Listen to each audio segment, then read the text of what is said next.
Story நேரம் Tamil வியூவர்ஸ்க்கு hi. இன்னிலேருந்து ஒரு புத்தம் புது சைனீஸ் மாடர்ன் டிராமாவை தான் நம்ம சேனல்ல பார்க்க போறோம். இந்த சீரீஸ் ரொம்ப மாடர்ன்னு சொல்ல முடியாது. 70ஸ்ல நடக்கிற கதை மாதிரி. 70s ஸ்டோரியா கொஞ்சம் போர் அடிக்குமோ நினைச்சா நிஜமா இல்ல. இதுவரை வந்த எபிசோட்ஸ்லாம் நான் பார்த்துட்டேன். எல்லாமே ரொம்பவே நல்லா இருந்தது. சூப்பர் கியூட்டா இருந்தது. அதனால கண்டிப்பா நம்ம சேனல்ல போடணும் அப்படின்னு முடிவு பண்ணி இப்போ இந்த வீடியோவை ரெடியும் பண்ணியாச்சு. மிஸ் பண்ணாம இந்த வீடியோவை கம்ப்ளீட்டா பாருங்க. இத பார்த்து முடிக்கும்போது இந்த டிராமாவ பத்தி உங்களுக்கு என்னன்னு நல்லாவே புரிஞ்சிரும். அடுத்த பார்ட் பார்க்காம உங்களால இருக்கவே முடியாது. ஸோ இப்பவே சேனல சப்ஸ்கிரைப் பண்ணி பெல் ஐகானையும் கிளிக் பண்ணிக்கோங்க. இதோட ஃபர்ஸ்ட் பார்ட்ல என்ன ஆக போகுது வாங்க பார்க்கலாம். 1975ல சைனாவோட ஒரு இண்டஸ்ட்ரியல் சிட்டி. இந்த சிட்டியோட பேரு ஜியாங்செங். அந்த சிட்டியில 2 டீமுக்கு நடுவுல எலக்ட்ரோ மேக்னெட்டிக் கம்பெனி ஒன்று இருக்கு, டெக்ஸ்டைல் கம்பெனி இருக்கு. 2 டீமுக்கும் நடுவுல ஒரு ஸ்போர்ட்ஸ் நடக்குது, மேட்ச். அந்த மேட்ச்ல கலந்துக்கிறதுக்காக தான் நம்ம ஹீரோயின் போயிட்டு இருக்கா. டெக்ஸ்டைல் கம்பெனி இருக்குல்ல, அதுல தான் இவ வேலை பார்த்துட்டு இருக்கா. எப்படியாவது நம்ம டெக்ஸ்டைல் கம்பெனியை பயங்கரமா சியர் அப் பண்ணி வின் பண்ண வைக்கணும்னு கையில ஒரு பெரிய கொடியோட போயிட்டு இருக்கா. அங்க போய் நம்ம ஹீரோயின் நிக்கிறா. ஹீரோயினோட பேரு ஃபெய்னி. பாருங்க, இவ்வளவு பெரிய கொடியை கொண்டு வரதுக்காக போனேன், அதான் லேட் ஆயிடுச்சு. இப்ப நான் சேர் பண்றதை மட்டும் பாருங்கன்னு சொல்லிட்டு பயங்கரமா கத்த ஆரம்பிக்கிறா. அந்த டெக்ஸ்டைல் டீம்ல ஒரு பையன் விளையாடிட்டு இருக்கான். அந்த பையன் காதுல விளையாடிட்டு இருக்க பிஸியையும் தாண்டி உள்ளூர் அளவுக்கு அந்த பையன் பேர் ஈஃபெங். ஈஃபெங்கே திரும்பி பாக்குற அளவுக்கு கத்து கத்துன்னு கத்திட்டு இருக்கா. ஆப்போசிட்ல அந்த டீம் பாக்குறாங்க, எலக்ட்ரோ மேக்னெட்டிக் டீம். அந்த பொண்ணுங்க எப்படி கத்துறாங்க பாருங்க, நம்ம எவ்வளவு பசங்க இருக்கோம், இன்னும் சத்தம் போடுங்க அப்படி சொல்லிட்டு அவங்க அதுக்கும் மேல கத்துறாங்க. ஆனா அது எல்லாத்த விட பெரிய கொடிய ஃபெய்னி எடுத்துட்டு வந்தது மட்டும் இல்லாம சத்தத்தை ஏத்திட்டே போறா. மேட்ச் ரொம்ப சீரியஸா போயிட்டே இருக்கு. பாத்தீங்களா, அவங்களால கத்த முடியல, உழுந்துட்டாங்க. நம்ம கத்தணும் அப்படின்னு சொல்லிட்டு இவ கத்திட்டே இருக்கா. இந்த கம்பெனியோட மேனேஜர் அங்க இருக்காங்க. அவங்க பாக்குறாங்க. அந்த மேனேஜர் பேரு ஷூ மேடமா அப்படிதான் எல்லாரும் கூப்பிடுறாங்க. பரவாயில்லையே எப்படி கத்துறா பாரு அப்படின்னு சொல்லிட்டு அவங்களே கொஞ்சமா இம்ப்ரெஸ் ஆயிடுறாங்க. அதே நேரம் இன்னொரு பக்கம் ஒரு ட்ரெயின்ல பயங்கரமா நிறைய பேர் டிராவல் பண்ணி வந்துட்டு இருக்காங்க. அப்போ நான் அந்த கூட்டத்திலேயே நம்ம ஹீரோவும் வந்துட்டு இருக்கான். ஹீரோவோட பேரு மூயாங். மூயாங் நல்ல ஓவியம் வரைவான் போல. ட்ரெயின்ல உட்காந்துட்டு ஆப்போசிட்ல கொஞ்சம் தள்ளி பாட்டியும் பேரனும் உட்காந்து பேசிட்டு இருக்காங்க. அவங்கள பெயிண்டிங் பண்ணிட்டே வந்துட்டு இருக்கான். கரெக்டா அவங்க பெயிண்டிங் பண்ணிட்டு வந்துட்டு இருக்கும்போது மூயாங்குக்கு ஆப்போசிட் சீட்ல ஒருத்தவங்க உட்காந்துட்டு இருக்காங்க. இந்த கேக் சாப்பிடு அப்படின்னு சொல்லிட்டு ஹஸ்பண்ட் ஒய்ஃப்க்கு கொடுக்குறாரு. அந்த பாட்டி கூட உட்காந்துருக்க குட்டி பையன் இருக்கான்ல, அந்த கேக் அவனுக்கும் ஆசையா இருக்கு போல. லைட்டா அதை பார்த்துட்டு இருக்கான். அதை பார்த்துட்டு இருக்கும் போதே அந்த கப்பல் பேசிட்டு இருக்காங்க, ஜியாங்செங்ல போய் என்ன சாப்பிடுறது அப்படின்னு.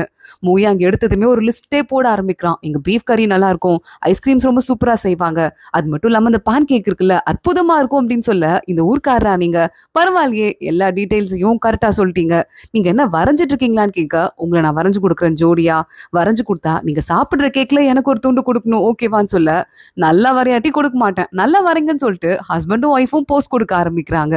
நம்ம ஹீரோ மூயாங்கும் உட்காந்து அவங்கள வரைய ஆரம்பிக்கிறான்.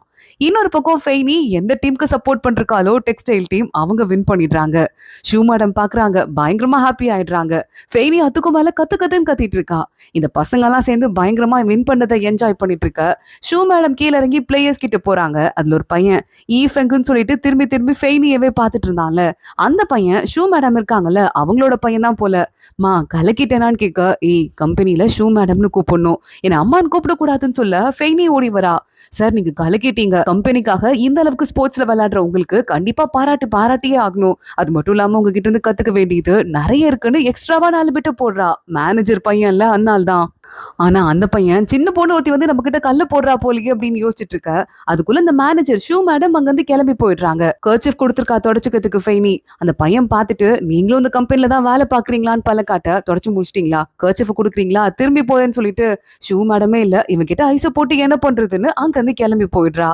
கரெக்டா நம்ம மூயாங் அந்த பெயிண்டிங்க வரைஞ்சு முடிச்சிடுறான். ஹேய் சூப்பரா வரைஞ்சிருக்கீங்க, ரொம்ப நல்லா இருக்குன்னு சொல்லிட்டு இந்தாங்க கேக் அப்படின்னு கொடுக்க, மூயாங் அதை வேகமா வாங்கி அந்த குட்டி பையனுக்கு கொடுத்துடுறான். இல்லப்பா வேணாப்பா அப்படின்னு பாட்டி சொல்றாங்க. இருக்கட்டும் பாட்டி கொடுங்க அப்படின்னு சொல்லிட்டு மூயாங் ஃபோர்ஸ் பண்ணிட்டு, அது மட்டும் இல்லாம இன்னொரு கிஃப்டும் இருக்கு, இந்த ஆர்ட்டை நான் வரைஞ்சேன் அப்படின்னு பாட்டி கிட்ட கொடுக்க, ரொம்ப அழகா இருக்குப்பா தேங்க்ஸ் பான்னு பாட்டி சொல்றாங்க. மூயாங்க பார்த்து பக்கத்துல இருக்கவரு, தம்பி தம்பி இந்த கேப்போட அப்படியே என்னை வரைஞ்சு கொடுப்பா அப்படின்னு சொல்லிட்டு ஆளுக்கு அவனோட ஃபேன்ஸா மாறிட்டு இருக்காங்க. மூயாங் ட்ரெயின்ல இருந்து கீழே இறங்குறான். அந்த ஜியாங்செங்குங்கிற ஊர்ல தானே ஃபெய்னி இருக்கா, அந்த ஊருக்கு தான் மூயாங் வந்திருக்கான். கையில நிறைய திங்ஸ் தூக்கிட்டு வந்திருக்கான். இது சைனீஸ் நியூ இயர் டைம். ஆனா எல்லாருமே கம்பெனிலாம் ரொம்ப பிஸியா இருக்கதால மூயாங்கு கிட்ட அவனோட மேனேஜர் சொல்லிதான் அமைச்சிருக்காரு, நீ தான் அந்த கம்பெனிக்கே ரோல் மாடல், ரொம்ப ஒரு ஹீரோ மாதிரி இந்த கம்பெனில. சோ இந்த வீடுங்களுக்கு எல்லாம் போயிட்டு இந்த கம்பெனில இருந்து நியூ இயருக்கு பசங்க எல்லாம் வீட்டுக்கு வர முடியல, அவங்க சார்பா இவங்களுக்கு தேவையான பலகாரத்தை எல்லாம் கொடுத்துட்டு வா புரியுதான்னு கம்பெனில இருந்து அமுச்சு வச்சிருக்காங்க. ஒரு 10-15 இருக்கும் போல.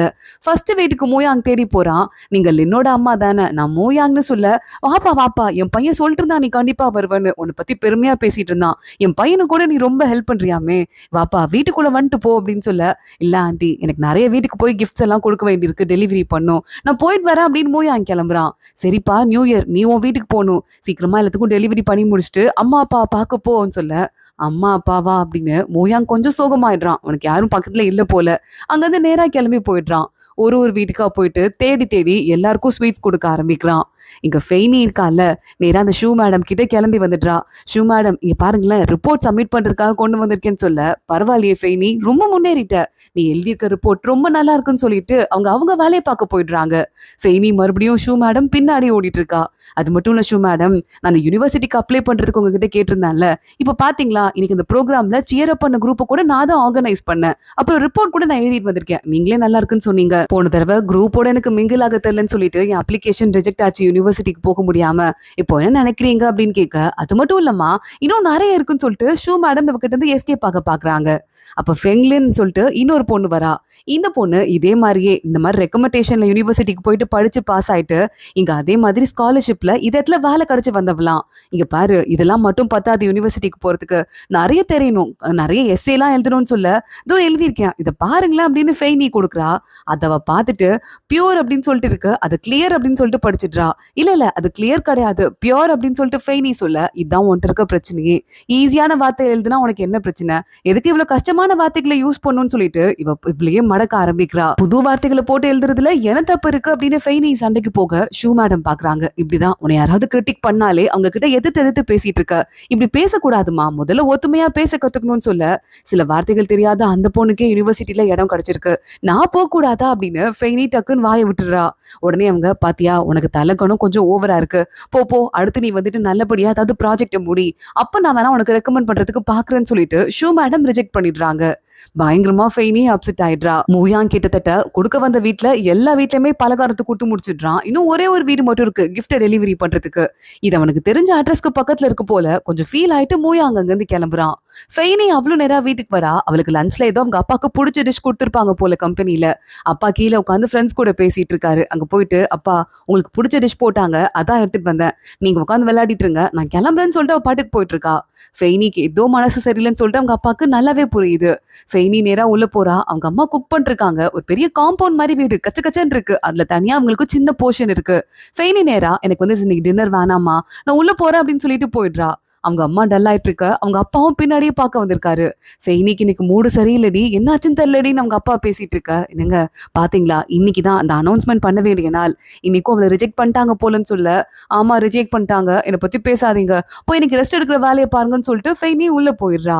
எங்க மூயாங் ஒரு வீட்டுக்கு வந்தான்ல, அங்க மேல இருந்து யாரோ ஒருத்தங்க அவங்க பையனை கூப்பிட்டு இருக்காங்க போல. மூயாங்குக்கு அவங்க பாட்டி அவனை கூப்பிட்டு ஞாபகம் வந்துருச்சு. மூயாங் மேல வா, பாட்டி சாப்பாடு பண்ணிட்டேன் சாப்பிடலாம் அப்படின்னு சொல்லிட்டு கூப்பிட மூயாங் அங்க வந்து ஓடி போயிருக்கான். அப்படிதான் ஒரு தடவை மூயாங் குட்டி பையனா இருக்கும் போதே அவனோட வீடெல்லாம் காலி பண்ணிட்டு பாட்டி இருக்க போய் இறந்து போயிட்டாங்க போல. அங்க வர ஆபீசர் உங்க அம்மாவையும் அப்பாவையும் ரீ எஜுகேஷன் கேம்புக்கு கவர்மெண்ட் அனுப்பியிருக்கு, நீ இனிமே இங்க தங்க கூடாதுப்பா அப்படின்னு சொல்லிட்டு அங்க இருந்து கிளம்பி போயிருக்காங்க. சின்ன வயசுலயே மூயாங் யாருமே இல்லாத இந்த நிலைமைக்கு தள்ளப்பட்டிருக்கான் போல. மூயாங் குட்டியா இருக்கும் போது என்ன கஷ்டப்பட்டானோ அது பெரிய மூயாங் பாக்குற மாதிரி அவனுக்கு ஃபீலிங்கா இருக்கு. கடைசியா ஒருத்தங்க வீட்டுக்கு போனோம்ல, அந்த வீடு அட்ரஸ் எங்க இருக்குன்னு கேட்டுட்டு பழைய மூயாங்க பத்தி யோசிச்சு பார்த்துட்டு இவன் கிளம்பி போயிடுறான். ஃபெய்னே யோசிச்சு பார்த்துட்டு இருக்கா. 4 வருஷமா அந்த கம்பெனில வேலை பார்த்துட்டு இருக்கா. இது எல்லாமே அவ வேலை பார்க்கறதே யூனிவர்சிட்டிக்கு அப்ளை பண்ணி போகணும்னு தான். இந்த காலகட்டத்துல நிறைய பிரச்சனை இருந்ததால இவங்க வேலை பார்க்குற கம்பெனியோட மேனேஜர் ரெக்கமெண்ட் பண்ணா மட்டும் தான் யூனிவர்சிட்டிக்கு போக முடியுமா. என்ட்ரன்ஸ் எக்ஸாம் அப்படிலாம் சொல்லிட்டு எதுவும் இல்லை. முதல் தடவை போய் கேட்கும் போது இப்பதானமா புதுசா வந்திருக்க, டைம் ஆகட்டும் அப்படின்னு அப்போ இருந்த மேனேஜர் சொல்லியிருக்காரு. அடுத்த தடவை போகும்போது, என்னம்மா 2-3 இயர்ஸ் ஒர்க் பண்ணிட்டேன்னா உடனே வந்துடலாமா, அதுக்குன்னு கொஞ்சம் வேலை இருக்குல்ல, போய் குரூப்பா ஆக்டிவிட்டி ஏதாவது பண்ணுங்க, மத்தவங்க கூட இருந்தாலும் மெர்ஜ் ஆகுங்க, அப்புறம் பாத்துக்கலாம் அப்படின்னு சொல்லியிருக்காரு. அதுக்கு அடுத்து அதுக்குள்ள மேனேஜர் மாறி இருக்காங்க. இப்போ இருக்க ஷூ மேடம் வந்திருக்காங்க. அவங்களும் ஃபெய்னிய படிக்க விடுற மாதிரி தெரியல, பயங்கரமா அப்செட் ஆயிட்டு இருக்கா. 4 வருஷம் முடிஞ்சிருச்சு, 5வது வருஷமும் ரிஜெக்ட் பண்ணிட்டாங்க, நான் இனிமே என்ன பண்ண போறேன்னு தெரியல, எப்படி காலேஜ் போறேன்னு தெரியலன்னு யோசிக்க ஆரம்பிக்கிறா. மூயாங் எல்லா வீட்லயும் டிஸ்ட்ரிபியூட் பண்ணிட்டு கடைசியா போய் ஒரு லாட்ஜ்ல தங்கலான்னு சொல்லிட்டு பாக்குறான். அவங்க 70 ரூபாங்க வாடகைன்னு சொல்றாங்க. இது ஒரு நைட் ஸ்டே பண்றதுக்கு 70 ரூபாயா? அதுக்கு எங்க போறதுன்னு சொல்லிட்டு அங்க பின்னாடி ஸ்விம்மிங் பூல் இருக்கு. அதுல குளிக்கிற மாதிரி குளிச்சுட்டு அங்கே கொஞ்ச நேரமா ஒளிஞ்சுக்கிறான் மூயாங். எல்லாரும் அங்க இருந்து வெளியே போயிட்டு பூட்டினதுக்கு அப்புறமா அங்க ரெஸ்ட் எடுக்கிற ரூம்ஸ் எல்லாம் இருக்கும்ல பகல்ல, அந்த இடத்துல போயிட்டு அவன் ஸ்டே பண்ணிட்டு இருக்கான். அவன் கையில ஒரு நோட் வச்சிட்டு இருக்கான். அதை ஓபன் பண்ணி பார்த்தா நிறைய இடத்துக்கு போயிட்டு காடு மலையெல்லாம் பார்த்திருப்பான் போல. அதெல்லாம் அழகா வரைஞ்சு வரைஞ்சு வச்சிட்டு இருக்கான். அந்த நோட்டோட எண்டுல ஒரு குட்டி பாக்ஸ் மாதிரி இருக்கு. அதுல ஒரு 20 ரூபா காசு வச்சிட்டு இருக்கான். அந்த காசை பார்த்ததுமே அவனுக்கு ஒரு குட்டி வயசு ஸ்டோரி ஞாபகம் வந்துருது. மூயாங் சின்ன பையனா இருக்கும்போது இந்த ஊர்ல தான் படிச்சிருக்கான். ஃபெய்னியும் அவனும் ஒன்னா கிளாஸ்மேட்டா தான் படிச்சிருக்காங்க. அப்போ ஃபெய்னி கிட்ட போய் ஏதோ 2 புக்ஸை விற்கிறதுக்காக மூயாங் போயிருக்கான்.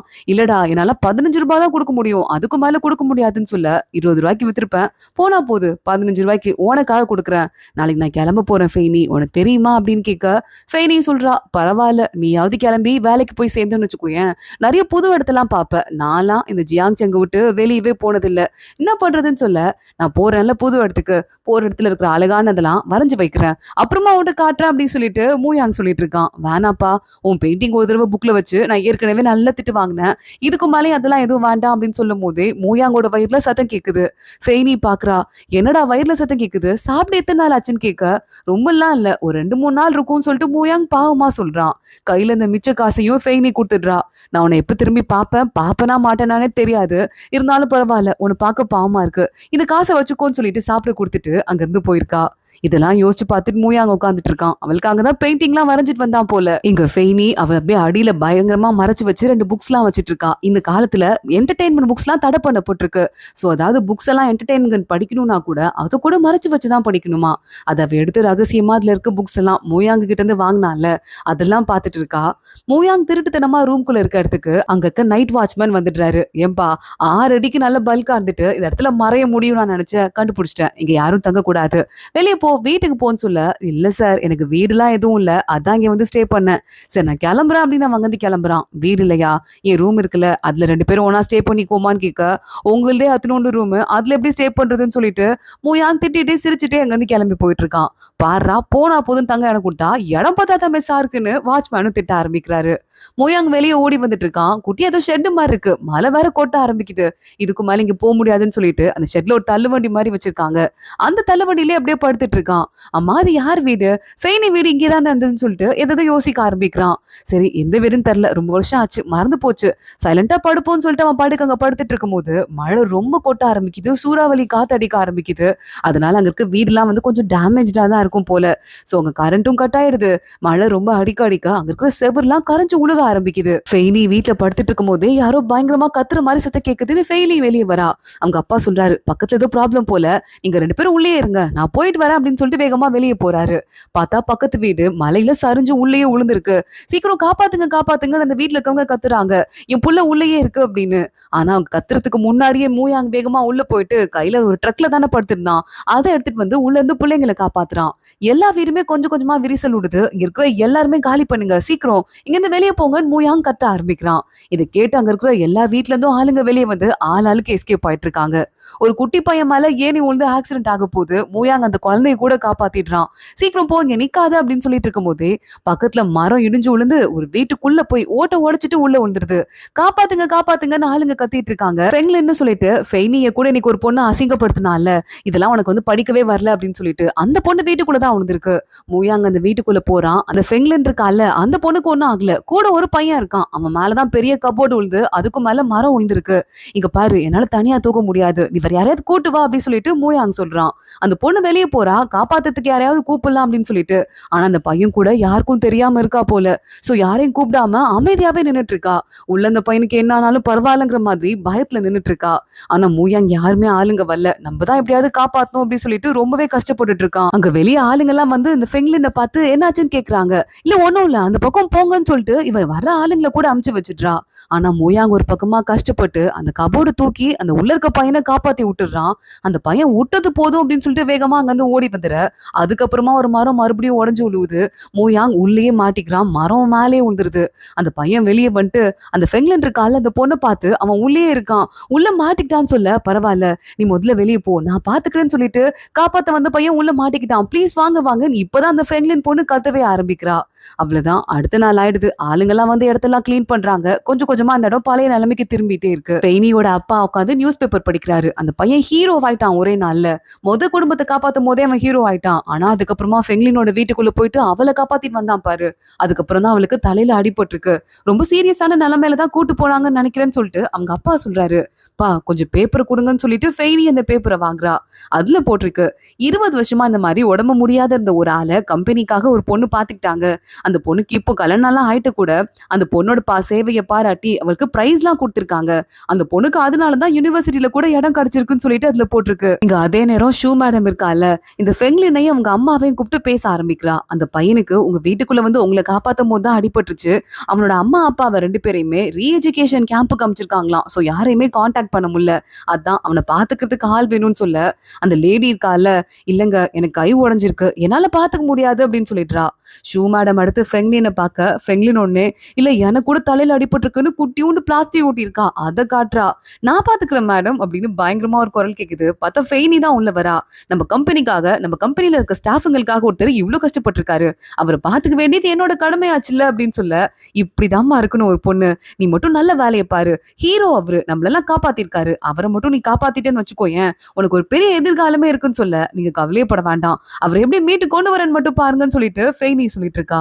இந்த ஃபெங்லினுக்கு இவ்வளவு பார்க்கவே எரிச்சலா இருக்கு. காப்பாத்தினவனை நன்றி கடனே இல்லாம பாத்துக்க முடியாதுன்னு வேற சொல்லிட்டு இப்ப பாத்துக்க வரவங்களையும் பார்த்து முறைச்சிட்டு இருக்கான் அந்த ஃபெங்லின். ஃபெய்னி நேரா உள்ள போறா. உள்ள வந்து நிறைய ரிப்போர்ட்டர்ஸ் எல்லாம் வந்துட்டு போயிட்டே இருக்காங்க மூயாங்க போட்டோ எடுக்கிறதுக்காக. மூயாங்குக்கு கொஞ்சம் பரவாயில்லதான் உடம்பு. ஆனா தலையில அடிபட்டு கோமா நிலைமைக்கு போயிட்டான். இன்னும் கண்ணையே துறக்கல.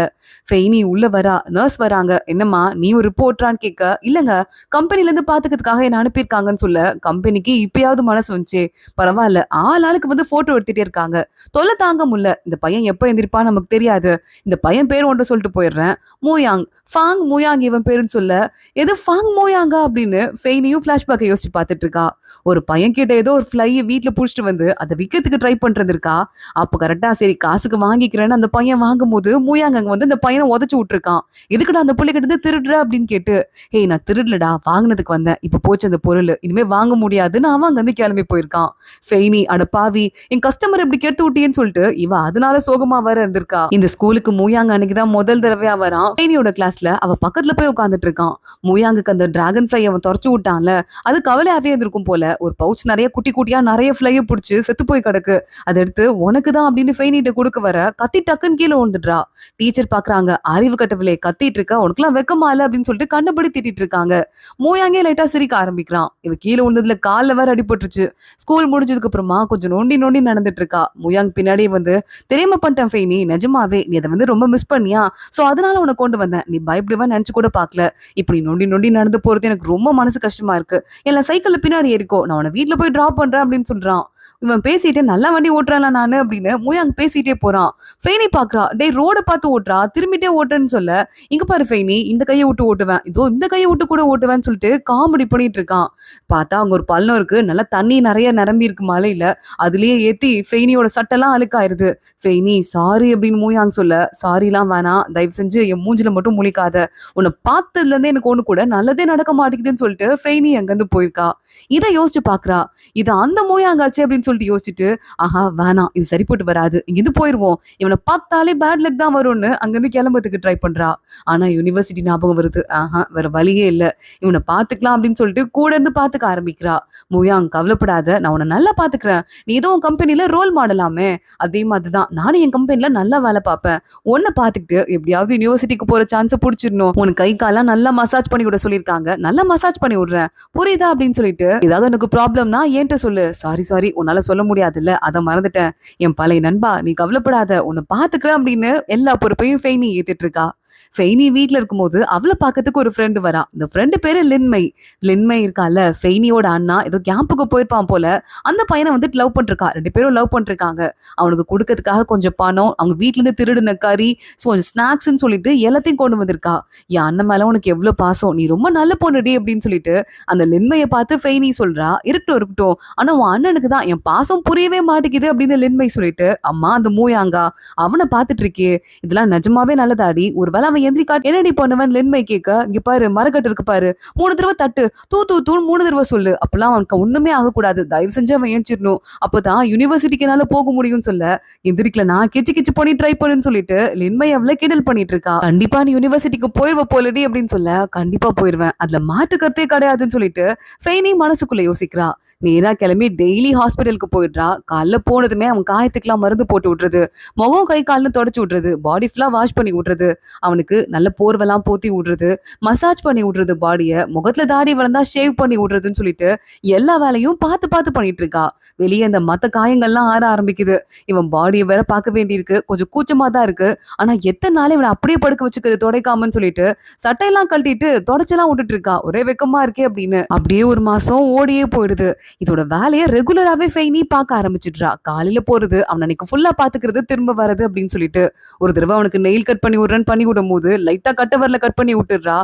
வேக வேகமா பேண்டேஜ் எல்லாம் போட்டு விட்டு, சாரிடா மூயாங் தெரியாம பண்ணிட்டேன், இங்க பாரு உன் கண்ணெல்லாம் பாரு பல பலன்னு ஆயிடுச்சு, கண்ணெல்லாம் வரும்போது அப்படியே வெயில வாடி போய் வந்த, இப்ப நல்லா ஃப்ரெஷ் ஆயிட்ட, எல்லாம் நான் பாத்துக்கிறது தான் காரணம், இமை கூட எவ்வளவு பெருசாயிடுச்சு பாருன்னு சொல்லிட்டு கண்ணெல்லாம் திறந்து விட்டுட்டு இருக்கா. எங்க அப்பா சில சமயம் நான் தூங்குற மாதிரி நடிக்கிறேன்னு என் கண்ணை இப்படிதான் திறந்து பாப்பாரு, நீயும் ஒரு வேலை நடிச்சுனா எவ்வளவு நல்லா இருக்கும்ல, நீ நேரம் ஏஞ்சிருப்பல, சீக்கிரம் மூயாங் ஏஞ்சிரு, இதுக்கு மேல ரொம்ப லேட் ஆயிடுச்சு அப்படின்னு சொல்லிட்டு ஃபெய்னி அவனை பார்த்து சொல்லிட்டு இருக்கா. இங்க இந்த ஃபெங்லின் இருந்தால, அதான் உள்ள ஒரு பையன் கூட தனியா இருந்தாலே, கம்பெனிலயும் ஒரு பையன் கூட இருந்துட்டு, இங்க பாரு உனக்கும் எனக்கும் நீ கல்யாணம் ஆகல, அதனால தான் நம்ம சீக்கிரட்டா பாத்துட்டு இருக்க வேண்டியதா இருக்கு, அந்த மூயாங்குக்கு ஞாபகம் வந்தா எனக்கு என்ன ஆமோன்னு சொல்லிட்டு ஆல்ரெடி எல்லாமே பயமா இருக்கு, நான் வந்து காலேஜ்ல போயிட்டு படிச்சு இங்க வேலையில இருக்கேன், நீ காலேஜ்க்கே போலன்னு சொல்லிட்டு தான் என் அம்மா அப்பா உன்னை பத்தி கேவலமா பாக்குறாங்க, சீக்கிரமா யூனிவர்சிட்டியில இந்த தடவையாவது அட்மிஷன் வாங்கிருன்னு சொல்ல, ஃபெய்னி இருக்காளே அவருக்கு போட்டி போட்டே இருக்கா. அவ ரொம்ப திறமையா இருக்கா.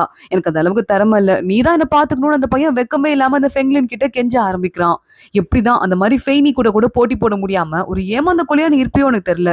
அதுலயும் இந்த ஃபெய்னி ஓவரா போட்டி போட்டுட்டு இருக்கா. எல்லாத்துலயும் வந்து காம்படிட்டிவா இருக்கா.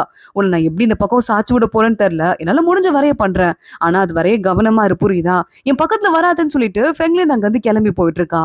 ஹாஸ்பிட்டல்ல ஃபெய்னி அன்னைக்கும் போய் வேலையை பார்க்க ஆரம்பிச்சிடுறா. உன்ட்ட நல்லாவே பேசிட்டே இருந்தா உனக்கு சீக்கிரமா ஞாபகம் வந்துடும் சொல்லிட்டு இருக்காங்க. உனக்கு பாரு இப்ப இடம் கொஞ்சம் ஹாட்டா மாற ஆரம்பிச்சிச்சுன்னு சொல்லிட்டு ரொம்ப மொத்தமான பெட்ஷீட் எடுத்துட்டு ஈஸியா பெட்ஷீட் போட்டு விட்டுருக்கேன். ஒரு வேலை குளிர்ச்சுன்னா என்கிட்ட சொல்லு. ஓ சொல்ல முடியாது இல்லைன்னு சொல்லிட்டு பெட்ஷீட்டை உள்ள வைக்கிறவ உள்ள அங்க மூயாங்கோட பேக பாக்குறா. அதுல நோட் இருக்கு. இவளுக்காக வரைஞ்சிட்டு வந்த ஓவியம்லாம் அதுல நிறைய இருக்கு. ஆனா அது அவளுக்கு தெரியாதுல்ல. டேய் முயாங் இதெல்லாம் நீயாடா வரைஞ்ச, நல்லா டெவலப் ஆயிட்டடா, எவ்வளவு அழகா இருக்கு, சூப்பரா இருக்கு, இந்த மாதிரி இடத்தெல்லாம் நீயே பாத்தியான்னு சொல்லிட்டு பக்கத்துல இந்த 2 நோட் இருக்குல்ல, இவன் ஞாபகமா ஒரு 20 ரூபாய் வச்சிருந்தான்ல அதை பாக்குறா. யோ முயாங் உனக்கு ஞாபகம் இருக்காடா, நீ எனக்கு ஏற்கனவே கடன் தரணும், நீ மட்டும் எந்திரி, ஒட்டு மொத்தமா எல்லாத்துக்கும் சேர்த்து செட்டில் பண்றேன்னு சொல்லிட்டு அந்த நோட்டை மறுபடியும் கபோர்ட்குள்ளேயே வச்சிடுறா. ஃபெய்னி அவன் திங்ஸ் எல்லாம் எடுத்து வாஷ் பண்ணலாம் அப்படின்னு போகும்போது நர்ஸ் வந்துடுறாங்க. ஹே மூயாங்கோட கேர்ள் ஃப்ரெண்ட் வந்திருக்காமா அவனை பாக்கிறதுக்கு அப்படின்னு சொல்ல, கேர்ள் ஃப்ரெண்டா அப்படின்னு சொல்லிட்டு ஃபெய்னி வேகமா ஓடி போயிட்டு இருக்கா. உள்ள பார்த்தா மூயாங்கோட கேர்ள் ஃப்ரெண்ட் நின்னுட்டு இருக்கா. ஹாய்ன்னு சொல்லிட்டு ஃபெய்னி உள்ள போக, ஹாய் நான் தான் லிங்கி, நான் மூயாங்கோடன்னு சொல்ல, தெரியும் தெரியும் கேள்விப்பட்டேன், நீங்க தான் கேர்ள் ஃப்ரெண்ட் ஆமேன்னு சொல்ல, ஆமா அவனுக்கு இப்படி ஆயிடுச்சுன்னு சொல்லிட்டு இப்பதான் நான் வந்து ஊர்ல இருந்து வர வந்தேன், அவனை பார்க்க வந்துட்டேன்னு சொல்லிட்டு உள்ள தனியா பேசிட்டு இருக்கா மூயாங்கோட உட்காந்துட்டு. வெளியே ஃபெய்னி வெயிட் பண்ணிட்டு இருக்கா. நர்ஸ் சொல்றாங்க, கேர்ள் ஃப்ரெண்ட் தானே, அந்த பொண்ணு தலையில எப்படியாவது கட் பண்ணி விட்டுரு, இல்லைன்னா நீ எத்தனை நாள் பாத்துக்கணும்னு சொல்லிட்டு யாருக்கு தெரியும், இதுக்கு மேல ரொம்ப நாள் போச்சுன்னா அதெல்லாம் சரிப்பட்டு வராது அப்படின்னு சொல்றாங்க ஃபெய்னி. ஆனா நான் யூனிவர்சிட்டி போகணுமேன்னு சொல்லிட்டு மனசுல யோசிச்சுட்டு இருக்கா. எப்படியும் கேர்ள் ஃப்ரெண்ட் வந்துட்டா அவளாவே கூட்டு போயிடுவா, நீ ஒன்னும் பெருசா கவலைப்பட வேணாம்னு சொல்லிட்டு நர்ஸ் அங்கிருந்து போயிடுறா. ஃபெய்னிக்கு பயமா இருக்கு, இப்பவே இந்த பொண்ணு கூட்டு போயிட்டானா நம்ம என்ன பண்ணுவோம் அப்படின்னு பயந்துட்டு இருக்கா. அந்த கேர்ள் ஃப்ரெண்ட் வெளியே வரா. உன்ட்ட கொஞ்சம் தனியா பேசணும்னு பார்க் கூட்டு போறா. ஃபெய்னி மனசுக்குள்ள தயவு செஞ்சு அவனை கூட்டு போயிடாத ப்ளீஸ் ப்ளீஸ்ன்னு சொல்லிட்டு இருக்க. ஆனா அந்த பொண்ணு இன்னும் கொஞ்ச நாள் நீ அவனை பாத்துக்க முடியுமா, ப்ளீஸ் என்னால பாத்துக்க முடியாது, நான் இப்பதான் ஒரு அப்ராட் இன்டர்வியூல இருந்து வரேன், நான் நேரா காலேஜ் போயிட்டு யுனிவர்சிட்டி போயிட்டு மறுபடியும் ரிப்போர்ட் வேற ரெடி பண்ணணும்னு சொல்ல, ஒண்ணும் கவலைப்படாத, எங்க கம்பெனி ஆளுங்களை காப்பாத்துன ஹீரோ அந்த பையன். அவனை பாத்துக்க வேண்டியது என்னோட பொறுப்பு. நானும் அவனும் வந்து மிடில் ஸ்கூல்ல கொஞ்ச நாள் ஒன்னாதான் படிச்சோம். சோ நீ என்னை பத்தி வந்து ஃபீல் பண்ண வேணாம் அப்படின்னு சொல்லிட்டு ஃபெய்னி ஹாப்பி ஆயிடுறா. காலேஜ் படிக்கிறியா, எந்த யூனிவர்சிட்டி அப்படின்னு சொல்லிட்டு பல்ல காட்டிட்டு இந்த கேள்விலாம் ஃபெய்னி கேட்டுட்டு இருக்கா. ப்ரொடக்ஷன் டீம்ல போன வருஷம் என்ன யூனிவர்சிட்டிக்கு அனுப்புனாங்க அப்படின்னு சொல்ல, ஓ அப்படியா அப்படின்னு சொல்லிட்டு ஃபெய்னிக்கு லைட்டா கொஞ்சம் பொறாமையா தான் இருக்கு. மறுபடியும் கிளம்பி உள்ள போறா. நர்ஸ் பாக்குறாங்க. என்ன அந்த பொண்ணு கிளம்பிட்டான்னு சொல்ல, அந்த பொண்ணு கொஞ்சம் நாளுக்கு அப்புறம் வரேன்னு சொல்லியிருக்கா அப்படின்னு ஃபெய்னி சொல்றா. அந்த பொண்ணும் கழட்டி விட்டு போயிட்டாளா? எப்ப எதிர்க்க போறான்னு தெரியல. நர்ஸ் கிட்ட கேட்டு பார்த்தேன். நிறைய அவன் கிட்ட பேசிட்டே இரு. அவனுக்கு ஏதாவது மியூசிக் பிடிச்சதுன்னா அந்த மியூசிக்க கூட ப்ளே பண்ணி விடுன்னு சொல்ல, போராட்ட பாட்டு தான் போட முடியும், அதை போட்டு பாக்குறேன் அப்படின்னு ஃபெய்னி சொல்றா. அன்னைக்கு நைட்டு வந்து இந்த நிட்டிங் எல்லாம் பண்ணுவாங்கல்ல, அந்த வேலைலாம் பாப்பா போல ஃபெய்னி. அவங்க அம்மா வராங்க. காலைல ஃபுல்லா அங்க இருக்க. அப்பா ரேடியோ கொடுத்திருக்காரு அவன்கிட்ட பாட்டு போறதுக்காக.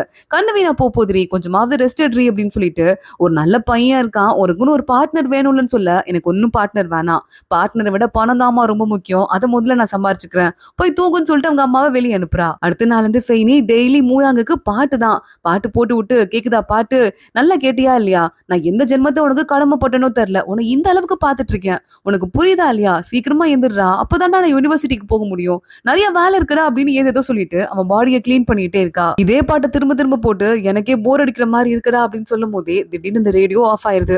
இதுவும் சார்ஜ் போச்சா, இப்போ வந்து நான் என்னதான் படிச்சு காட்டுறதுன்னு சொல்லிட்டு ஃபெய்னிக்கு ஒரு ஐடியா வருது.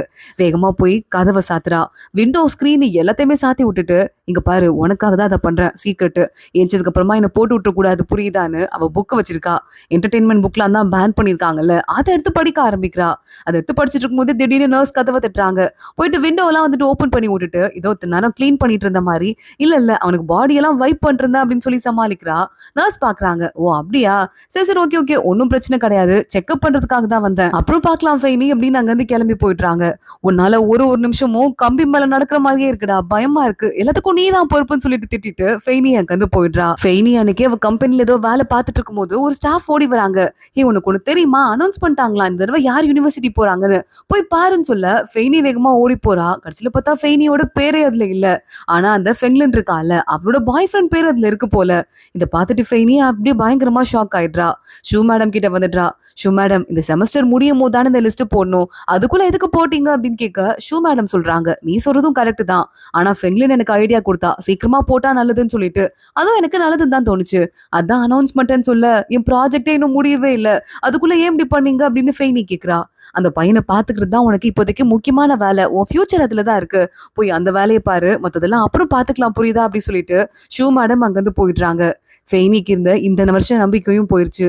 ஃபெய்னி மறுபடியும் மூயாங்க போய் பார்த்துட்டு, மூயாங் நான் உன்கிட்ட ஒன்று சொல்லவா, என்னோட நம்பிக்கையும் உன் மேலதான் வச்சிருந்தேன், ஆனா உனக்கு உடம்பு சரியாகிறதுக்குள்ள அதுக்கான டைம் வரதுக்குள்ள அந்த கோட்டையும் நகர்த்திட்டாங்க. உனக்கு ஒன்று தெரியுமா, யூனிவர்சிட்டிக்கு போறதுக்கு நான் ஏன் இவ்வளவு ஆசைப்படுறேன்ட்டு சொன்னாலும் உனக்கு புரியுமான்னு தெரியல, ஏன்னா என் பேரண்ட்ஸே புரிஞ்சுக்கல, ஏன் என் ஃப்ரெண்ட் இருக்கால, அதான் என் அண்ணன் கேர்ள் ஃப்ரெண்ட் லென்மை, அவளை கூட புரிஞ்சுக்கல, இங்க வேலை பார்க்கறதுக்கு சும்மா வேலை பார்க்கறதுக்கும் படிச்சுட்டு வந்து வேலை பார்க்கறதுக்கும் என்ன டிஃப்ரெண்ட்னு கேக்குறாங்க. ஆனா நிறைய இருக்கு டிஃப்ரெண்ட், ரெண்டும் ஒண்ணு கிடையாது.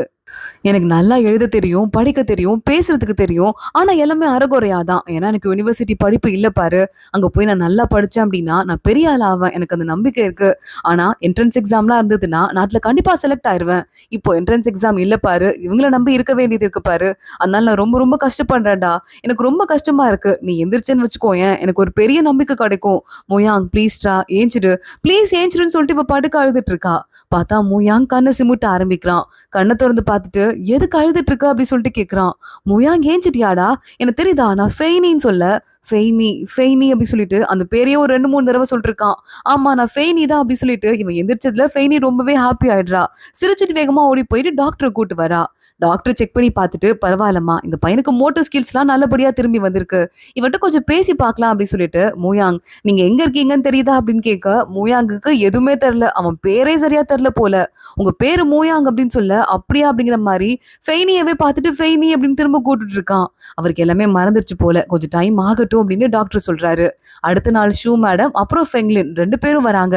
வெளியே நின்னுட்டு பார்த்துட்டு இருக்கா மூயாங் என்னதான் நடக்க போகுதுன்னு சொல்லிட்டு. கூடவே அண்ணனை லவ் பண்றான்ல லின்மை, அந்த பொண்ணு வந்து உட்காந்துட்டு இருக்கா. என்னடி இது எல்லாத்தையுமே மறந்து போயிட்டான், இவ்வளவு நாள் நீ கஷ்டப்பட்டியே அது எல்லாமே உனக்கு மறந்து போயிருக்குமே, அழகான முட்டாள் ஆயிட்டான்னு சொல்ல.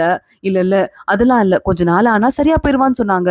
அதுவும் இல்லாம அவன் அழகான முட்டாள்னு ஏன் சொல்ற, ஜஸ்ட் மறந்துதான் போயிருக்கான், ஞாபகம் வந்துருச்சுன்னா மறுபடியும் பழைய மாதிரி ஆயிருவான் அப்படின்னு சொல்லிட்டு இருக்க. உள்ள இந்த ஷூ மேடம், இந்த பொண்ணு தெரியுதா ஃபெங்லின், இவங்களதான் நீங்க காப்பாத்துனீங்கன்னு சொல்ல. எனக்கு யாரையும் தெரியல அப்படின்னு சொல்லிட்டு மூயாங் சொல்றான். ஃபெங்லின் உடனே நல்ல பல்ல காட்டிட்டு இருக்கா. இப்பதான் அவளுக்கு கொஞ்சம் நிம்மதியா இருக்கு. உங்க கம்பெனில நீங்க எல்லாருக்கும் மாடலா இருக்கீங்கன்னு சொல்லிட்டு புகழ்ந்து பேசிட்டு இருந்தாங்க. இப்பயும் ஒன்னும் பிரச்சனை இல்ல, இங்கேயும் நீங்க ஒரு பெரிய ஹீரோ தான். ஏதாவது ஒரு பிரச்சனைனா என்கிட்ட வரணும். ஃபெய்னி இருக்கால, அதுவரை உங்களை பாத்துக்குவான்னு சொல்லிட்டு வெளியே வந்துட்டு, ஃபெய்னி சூப்பர் வேலை பார்த்திருக்க, கலக்கிட்ட. ஒருவேளை அவருக்கு உடம்பு சரியாயி ஞாபகங்களும் வந்துருச்சுன்னா அது மாதிரி உனக்கு ஒரு மெரிட் கிடைக்கவே கிடைக்காது. ஏன் யூனிவர்சிட்டிக்கே போறதுக்கு வாய்ப்பு இருக்குமா அப்படின்னு சொல்லிட்டு அவங்க அங்க இருந்து கிளம்பி போயிடுறாங்க. லின்மை பாக்குறா, எது யூனிவர்சிட்டிக்கு போறதுக்கு வாய்ப்பு இருக்கான்னு சொல்லிட்டு பயங்கரமா ஹாப்பி ஆயிடுறா. ஃபெய்னி கத்து கத்துன்னு கத்திட்டு இருக்கா ஜாலியா. சரி ஓகே, அடுத்து உள்ள போயிட்டு இந்த மூயா அங்க பார்க்க வேண்டிய நேரம் வந்துச்சுன்னு சொல்லிட்டு, எனக்கு ஞாபகம் வர வைக்கதான் ஒரே வேலைன்னு இந்த பெயிண்டிங் பாரு, நீ வரைஞ்சதுதான், இந்த இடத்துக்கு நீ போயிருக்க ஞாபகம் இருக்கா, இது ஞாபகம் இருக்கான்னு கேட்க, கையில வாட்ச வச்சுட்டு அதையே பார்த்துட்டு இருக்கா மூயாங். எதுவும் ஞாபகம் இல்ல ஞாபகம் இல்லன்னு சொல்லிட்டு. எதுவும் ஞாபகம் இல்லையா, நல்லா யோசிச்சு பாடுறா, கேரட் சாப்பிடு, கேரட் சாப்பிட்டா மூளைக்கு நல்லதுன்னு சொல்லிட்டு டாக்டர் சொன்னாருன்னு சொல்ல, பயங்கரமா ஹாப்பியா மூயாங் வாங்கி சாப்பிட ஆரம்பிக்கிறான். அவனை வெளியே கூட்டு போயிட்டு, இதே வாட்சியே பார்த்துட்டு இருக்கேடா, இது ஏதாவது ஸ்பெஷலா, உனக்கு யாராவது கிஃப்டா கொடுத்தாங்களா, கேர்ள் ஃப்ரெண்டா, தாத்தாவா, பாட்டியா, யாருன்னு சொல்லிட்டு கேட்டுட்டு இருக்க. இல்ல தெரில அப்படின்னு மூயாங் சொல்றான். திருப்பி இந்த கேரட்டை சாப்பிட்டு, எப்பெல்லாம் ஞாபகம் வரலையோ அப்பெல்லாம் கேரட்டை சாப்பிடணும்னு சொல்ல, கேரட் சாப்பிட்டு சாப்பிட்டு லைட்டா மூயாங்குக்கு போர் அடிக்க ஆரம்பிச்சிருச்சு போல, கொஞ்சம் அழுதுட்டே சாப்பிட்டுட்டு இருக்கான். இந்த புக்ஸ் எல்லாம் நீதான் எனக்கு 15 ரூபாய்க்கு வித்த, உனக்கு ஞாபகம் இருக்கான்னு கேட்க, அதுவும் ஞாபகம் இல்லைன்னு சொல்றான். கேரட்டை சாப்பிடுன்னு சொல்லிட்டு அடுத்த கேரட்டை மறுபடியும் எடுத்து கொடுத்துட்டு இருக்கா. இப்பெல்லாம் சாப்பிட்டு சாப்பிட்டு போர் அடிக்குதுன்னு கொஞ்சமா கடிக்க ஆரம்பிக்கிறான். நிறைய கடி, பெரிய பீஸா கடின்னு சொல்லிட்டு மறுபடியும் ஃபெய்னி திட்ட ஆரம்பிக்கிறா. வேற வழியே இல்லாம மூயாங் பெரிய பெரிய பீஸா எடுத்து சாப்பிட ஆரம்பிக்கிறான். அன்னைக்கு நைட்டு மறுபடியும் சூறாவளி காத்தடிக்குது, பயங்கரமா மழை கொட்ட ஆரம்பிக்குது. அன்னைக்கு என்ன சம்பவம் நடந்துச்சுன்னு சொல்லிட்டு ஃபெய்னி ஒரு குட்டி டிராமா மாதிரி போட்டுட்டு இருக்கா. இங்க பாரு, வீட்டுல எல்லாம் மாட்டிக்கிட்டாங்க, நீ எப்ப போற, ஹீரோ மாதிரி அங்க இருக்க எல்லாரையும் காப்பாத்திட்டு இருக்க, அப்பன்னு பார்த்து ஒரு மரம் மேல உள்ள, அதுவும் மண்டையில விழுந்து மண்டையில அடிபட்டு இப்ப அந்த நிலைமையில இருக்க, எப்படி கதை, ஞாபகம் இருக்கான்னு கேட்க மூயாங் ஞாபகம் இல்லைங்கிறான். இவளுக்கு ரொம்ப வருத்தமா போயிருது. இவ சோகமா, பரவாயில்ல டைம் எடுத்துக்கோ ஞாபகம் வரும் அப்படின்னு சொல்லிட்டு இருக்கா. மூயாங் பாக்குறான். ஃபெய்னி கவலைப்படாத, கேரட் சாப்பிடுறேன், சீக்கிரமா எனக்கு சரியா போயிடும் அப்படின்னு சொல்லிட்டு இருக்கான். ஃபெய்னிக்கே இவனை பக்கத்துக்கு பாவமா இருக்கு.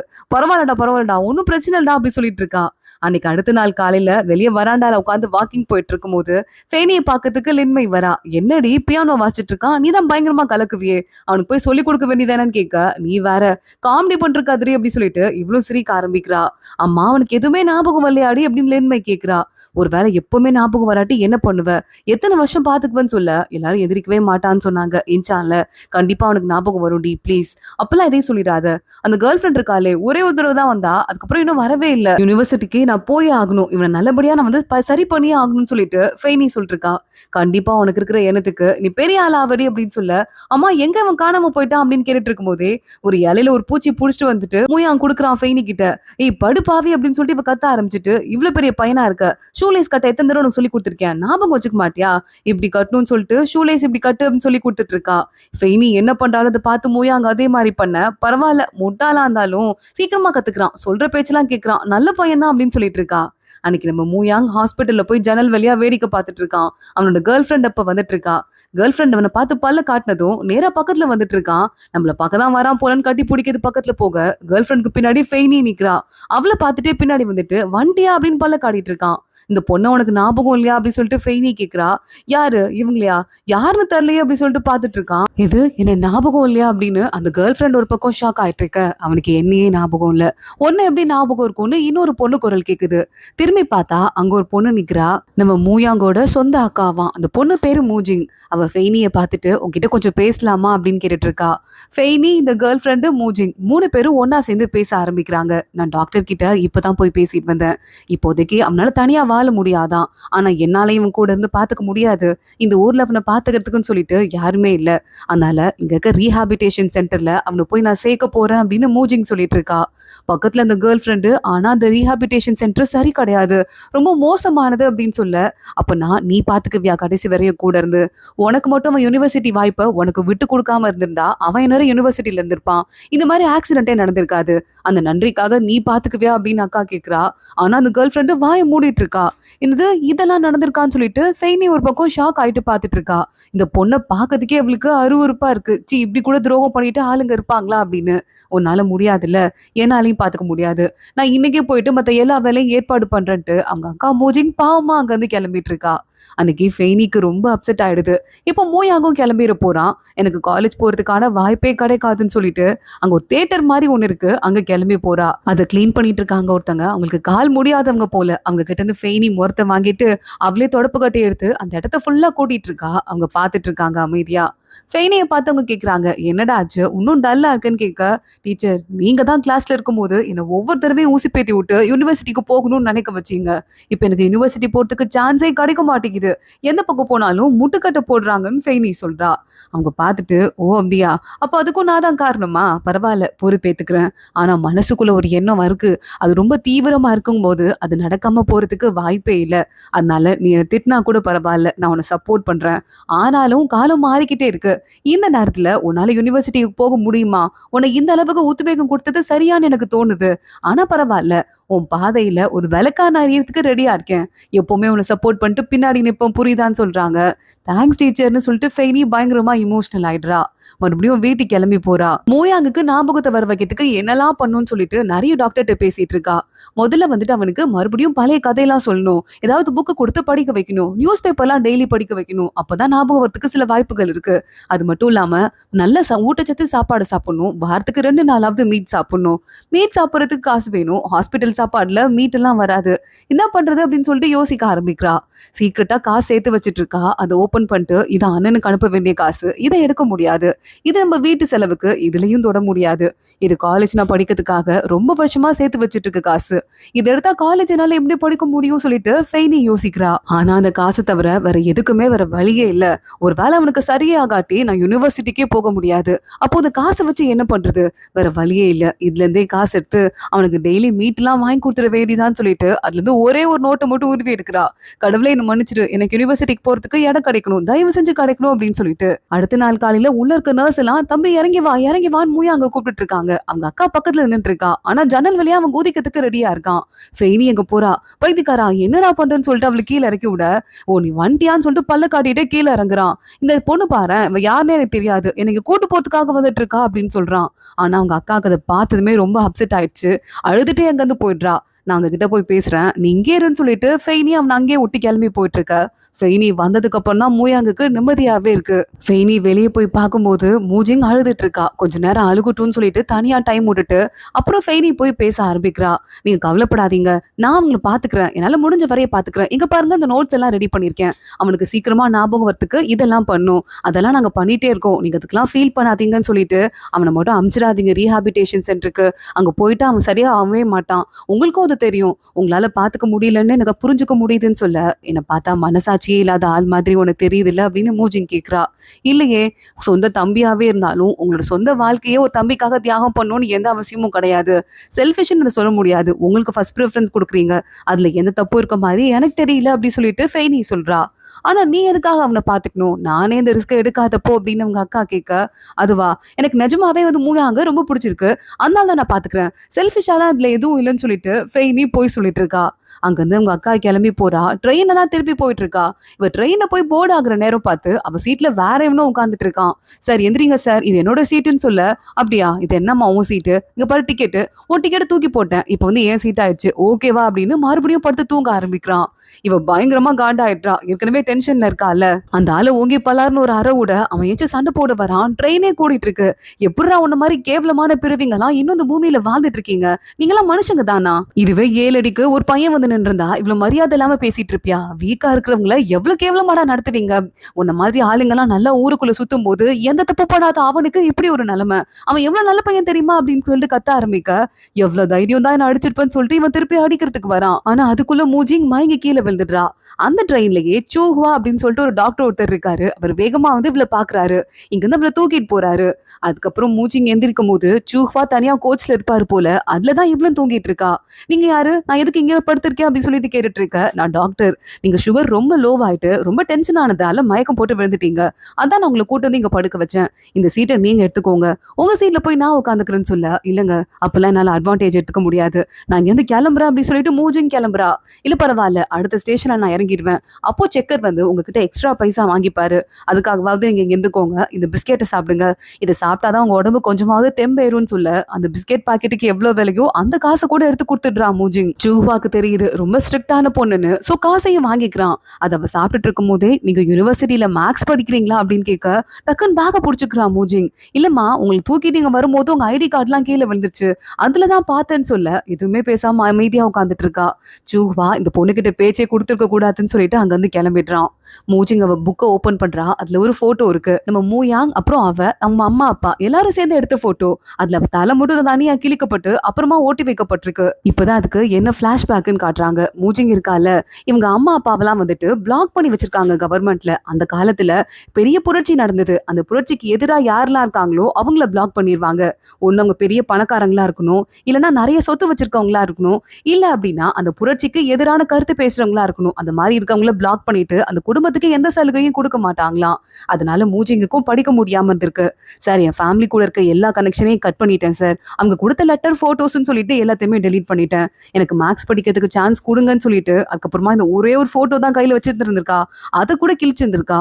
அப்புறம் மனசு வராம அதை ஓட்டிட்டு இப்ப வந்து புக்குக்குள்ள மறைச்சு வச்சிட்டு இருக்கா. இதான் அவளோட ஸ்டோரி போல. இத பத்தி அவ யோசிச்சு பார்த்துட்டு இருக்கா. ஃபெய்னி மூயாங்கு கிட்ட, உங்க அக்கா உனக்கு பெயிண்டிங் பண்றது தான் ரொம்ப பிடிக்கும்னு சொன்னாங்க. நான் போய் water colour, colour pencil, notebook எல்லாம் வாங்கிட்டு வந்துட்டு இருக்கேன். இதுல நல்லா ஜாலியா வரையணும் புரியுதா அப்படின்னு சொல்ல, ஐ தேங்க்ஸ் ஃபெய்னி அப்படி சொல்லிட்டு மூயாங் எல்லாத்தையும் வாங்கி வச்சுக்கிறான். அது மட்டும் இல்ல, உன் அக்கா ஊருக்கு கிளம்பும் போது என்ன பார்த்து இந்த 1000 ரூபாய் கொடுத்துட்டு போனாங்க, பத்திரமா வச்சுப்பியா அப்படின்னு கேட்க, வேகமா காசை வெளியே எடுக்கிறான். ஃபெய்னி பாக்குறா. டே, எதுக்குடா காசை வெளியே எடுக்கிற? யாராவது பார்த்தா என்ன நினைப்பாங்க? திருடிட மாட்டாங்களா? சரி கூட, நானே பத்திரமா வச்சுக்கிறேன். ஒரு பைசா கூட நான் எடுக்க மாட்டேன் அப்படின்னு சொல்லிட்டு ஃபெய்னி சொல்றா. அப்படியா, உனக்கு ரொம்ப பிடிச்சது போல, அப்ப அந்த காசை நீயே வச்சுக்கோ அப்படின்னு மூயாங் சொல்றான். அப்பெல்லாம் உன்ன மாதிரி ஆளுங்க கிட்ட அட்வான்டேஜ் எடுத்துக்கிற ஆள் கிடையாது. நான் செலவு பண்ண மாட்டேன் அப்படின்னு ஃபெய்னி சொல்லிட்டு இருக்கா. இங்க ட்ரெயின்ல மூஜிங் இறங்கிறதுக்கு முன்னாடி அந்த சீஹுவா இறங்க போறேன்னு சொன்னான்ல, அது போய் போல ஃபுல் ஜர்னியும் வந்துட்டு இருக்கான். நீங்க சொன்னது போயின்னு கண்டுபிடிச்சிட்டேன். டிக்கெட்டுக்கான காசு இருந்தாங்க அப்படின்னு சொல்லிட்டு அந்த காசையும் சூஹுவா கிட்ட கொடுத்துட்டு அப்புறம் தான் மூஜிங் கீழே இறங்குறா.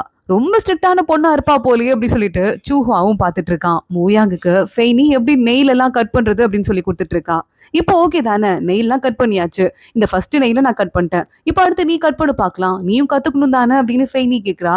மூயாங், இங்க பாரு, நான் கட் பண்ணிட்டேன், உன் கையை கூட உனக்கும் ஒரு தடவை கட் பண்ணி விடுறேன்னு சொல்லிட்டு மூயாங் ஃபெய்னியோட கையை பிடிச்சி இழுக்க ஆரம்பிக்கிறான். ஃபெய்னிக்கு லைட்டா ஒரு மாதிரிதான் இருக்கு.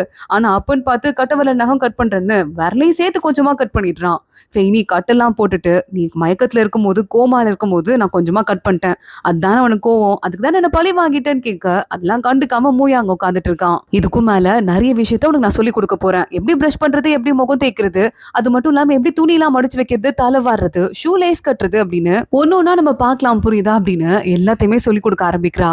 ஹே மூயாங், செம்மையா கலக்குறடா, பரவாயில்ல பரவாயில்ல, உனக்கு இதுக்கு எல்லாத்துக்கும் ட்ரீட் இருக்குன்னு சொல்ல, இவன் ஒவ்வொரு வேலையை பண்ணும் போதும் ஃபெய்னி கிட்ட எனக்கு அது வேணும் இது வேணும்னு கேட்கிறான். ட்ரெயின்ல வரும்போது இந்த ஊர்ல என்னென்னலாம் சாப்பாடு நல்லா இருக்கும்னு சொன்னால அது அத்தனை கேட்கிறான்.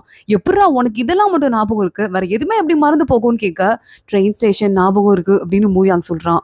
ட்ரெயின் ஸ்டேஷனா, அதுல உனக்கு வேற என்ன ஞாபகம் இருக்கு சொல்லுன்னு சொல்ல, அங்க ஒரு பேன் கேக் கொடுப்பாங்க எள்ளுலாம் போட்டு, சூப்பரா இருக்கும் அப்படின்னு மூயாங் சொல்றான். அட சோத்துக்கு செத்தவனே அப்படின்னு இவன் கேட்கிற ஒன்னையும் போய் வாங்கிட்டு வரா. அப்பதான் அவன் நல்லா ஆர்வமா இருந்து சீக்கிரமா கத்துக்குவான்னு.